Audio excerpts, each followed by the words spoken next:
Hello दोस्तों, आपका स्वागत है हमारे इस गोसिया कोचिंग यूट्यूब चैनल में।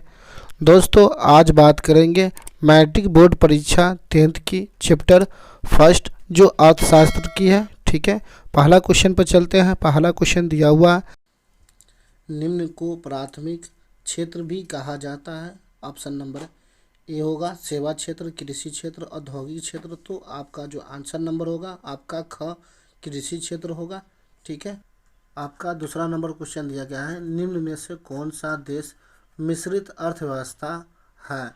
तो आपका जो ऑप्शन नंबर ए में दिया गया है अमेरिका, और बी में दिया गया है रूस, और सी में दिया गया है भारत, डी में दिया गया है इनमें से कोई नहीं। जो आपका आंसर नंबर होगा सी भारत। ठीक है, अगला क्वेश्चन पर चलते हैं। क्वेश्चन दिया गया है आपका, भारत में योजना आयोग का गठन कब किया गया था। ठीक है, तो ऑप्शन नंबर ए हुआ आपका 15 मार्च 1950। ठीक है, जो उत्तर नीचे दिया गया है आपको, जिस देश का राष्ट्रीय आय अधिक होता है वह कहलाता है। तो आपका जो ऑप्शन नंबर ए है विकसित, अविकसित, ठीक है, अर्धविकसित, और दिया हुआ है आपका डी में इनमें से कोई नहीं। तो आपका जो आंसर नंबर होगा बी विकसित। ठीक है दोस्तों, अगले क्वेश्चन पर चलते हैं। क्वेश्चन दिया गया है आपको, निम्न में से किसे पिछड़ा राज्य कहा जाता है। निम्न में से किसे पिछड़ा राज्य कहा जाता है।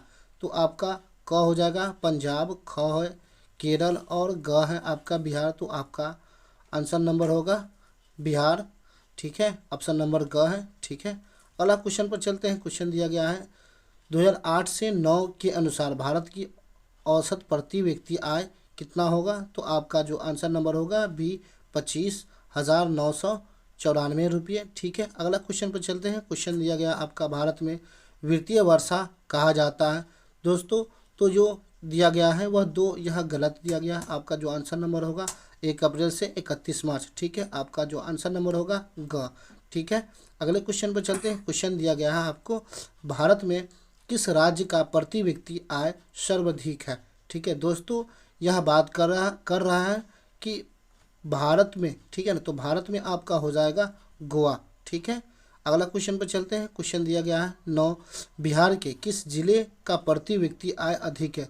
इसमें बिहार की बात कर रहा है। ठीक है, तो आपका जो सर्वाधिक आय होगा वह आपको हो जाएगा कौन सा, पटना का। ठीक है, जो नीचे आंसर आपका दिया गया है। ठीक है, अगले क्वेश्चन पर चलते हैं। क्वेश्चन देखिएगा, 10वां नंबर क्वेश्चन है, उत्पादन एवं आय की गणना विधि सर्वाधिक दृष्टिकोण से है। तो आपका इनमें से ऑप्शन दिया गया है, ए में सहज है, ख में वैज्ञानिक है, और ग में है व्यवहारिक। ठीक है, तो आपका जो आंसर होगा नंबर होगा वह सभी। ठीक है, उपयुक्त सभी या उपयुक्त तीनों दिया गया है इसमें।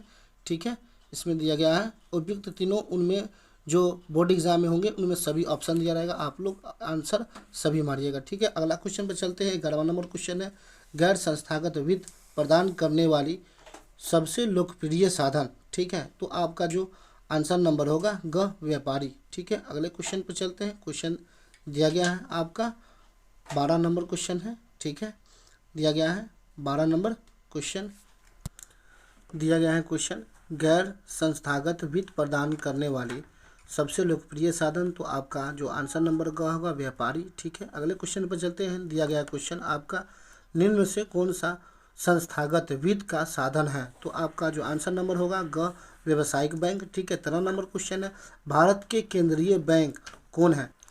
Reserve bank of India. ठीक है, आपका उत्तर में दिया गया है। 14 नंबर क्वेश्चन पर है। क्वेश्चन पर चलते हैं, दीजिएगा आप लोग, राज्य में कार्यकर्ता केंद्रीय सहकारी बैंकों की संख्या कितना है। तो आपका जो आंसर नंबर दिया हुआ है 50। ठीक है, 75, और ग में दिया हुआ है 35, और घ में दिया हुआ आपका 25। तो आपका उत्तर दिया गया है आपको 25। ठीक है, अगला क्वेश्चन पर चलते हैं। दिया गया है आपका क्वेश्चन, दीर्घकालीन ऋण प्रदान करने वाली साधन कौन सी है। तो आपका जो आंसर नंबर होगा बी भूमि विकास बैंक। ठीक है, अगले क्वेश्चन पर चलते हैं। क्वेश्चन दिया गया है आपको, भारत की वित्तीय राजधानी किस शहर को कहा जाता है। ठीक है ना, तो आपका जो आंसर नंबर होगा ए मुंबई। ठीक है, अगले क्वेश्चन पर चलते हैं। क्वेश्चन दिया हुआ है 17 नंबर क्वेश्चन है कि सहकारिता प्रांतीय सरकारों का हस्ताक्षरित या हस्ताक्षर दिया गया है, ठीक ना। आप लोग देख लीजिएगा, दिया गया है कि हस्ताक्षर किस विषय पर बनी गई थी। तो आपका जो यह दिया गया है उत्तर में 1919 ईस्वी में, ठीक है। अगला क्वेश्चन पर चलते हैं। 18 नंबर क्वेश्चन है, देखिए, देश में अभी कार्यरत क्षेत्रीय ग्रामीण बैंकों की संख्या है। तो आपका आंसर नंबर दिया गया है आपका घ, ठीक है, 196, ठीक है।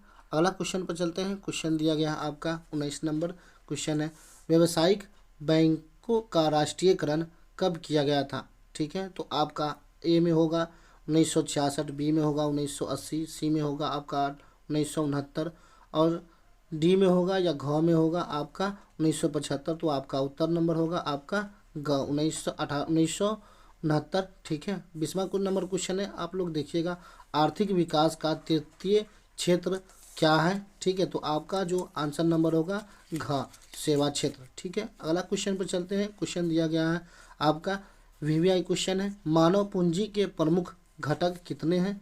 तो आपका जो आंसर नंबर होगा वह 5 होगा, ठीक है। आंसर नंबर आपका ग है, ठीक है।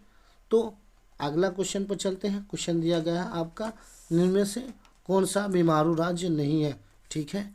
तो आपका जो इसमें आंसर नंबर होगा उत्तर प्रदेश। अगर कर्नाटक भी ऑप्शन में दिया जाएगा तो आप लोग कर्नाटक भी टिक सकते हैं, ठीक है। अगले क्वेश्चन पर चलते हैं। क्वेश्चन दिया गया है आपको, आप हमारे यूट्यूब चैनल पर नए हैं तो सब्सक्राइब एवं लाइक कीजिए, ठीक है, ताकि आपको समय समय पर वीडियो मिलता रहे।